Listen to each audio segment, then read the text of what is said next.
Hello and welcome back. We are continuing our very quick review of pre-calculus in order to get ready for our journey into calculus. And today we're going to cover a couple more questions. First of all, what is a function? What do odd and even symmetry look like? And finally, what is the domain of a function? And those are very important questions to ask anytime you're approaching a problem in calculus. First of all, what is a function? A function is a relation where each input corresponds to one and only one output. For example, we have this here, y equals 2x squared minus 4. Now, before we even move on, can you think what this equation might look like graphically? One of the great things about calculus, again, is combining the analytic approach with the graphic approach. Can you marry those two things in your mind? So just pause a minute. We've got, let's see, we've got an exponent of 2, so this is some parabola, and it's shifted down 4 units, and it's opening twice as fast as its parent function. So it would look like this. So here we have the parabola, 2x squared minus 4, and that parabola is made up of an infinite number of coordinate points, x and y, where x is the input into our function and y is the output. We could also think of x as the independent variable and y as the dependent variable. You may also see this equation like this. This is called function notation. And we say f of x equals 2x squared minus 4. Considering a graphic approach to functions, it's pretty easy to tell whether something you see on a coordinate plane is a function or not using the vertical line test. So if you just draw a bunch of vertical lines through the graph, if each vertical line only ever touches the graph once, it's a function. So that first one is a function. This second one though, see I got this vertical line and it has touched the graph twice, so that is not a function. And then this final one, throw a couple vertical lines in there. And the question you're asking is there any vertical line I can draw that would hit the graph twice? And if not, then indeed you have a function. So we're going to practice a little bit with our parabola here. We've got f of x equals 2x squared minus 4. And if I want to evaluate the function, that's code for plug something in.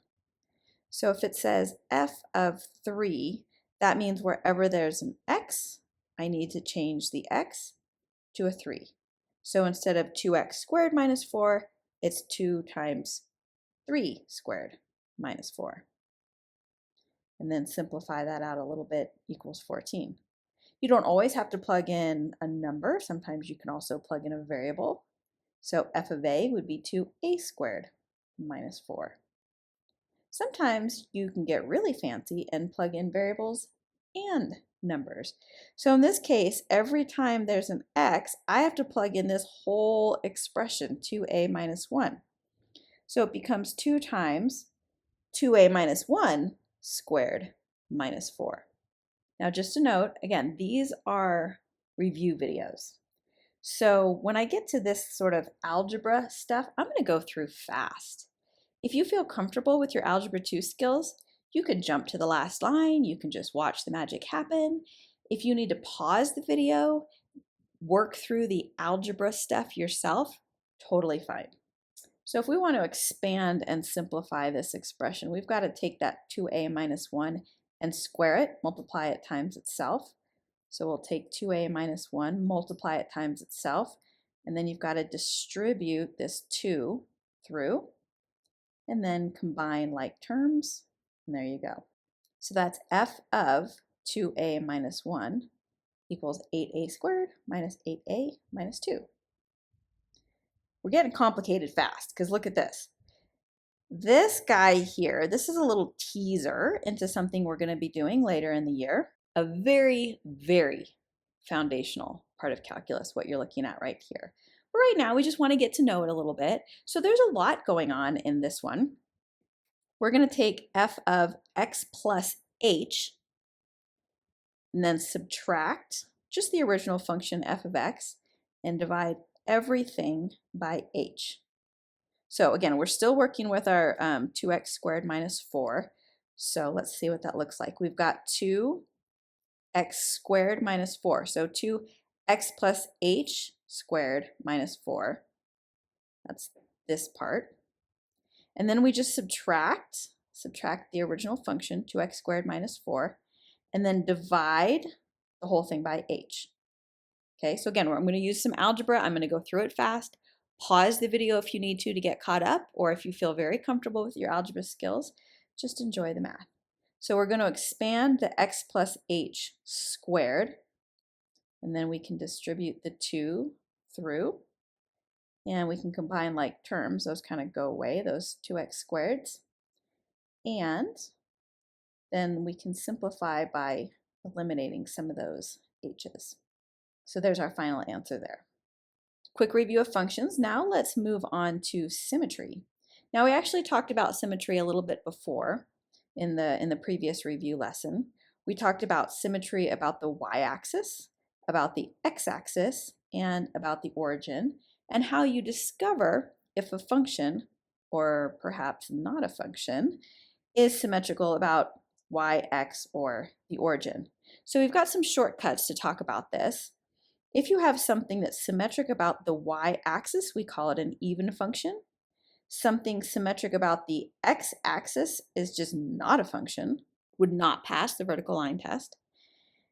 And then something symmetric about the origin, we call an odd function.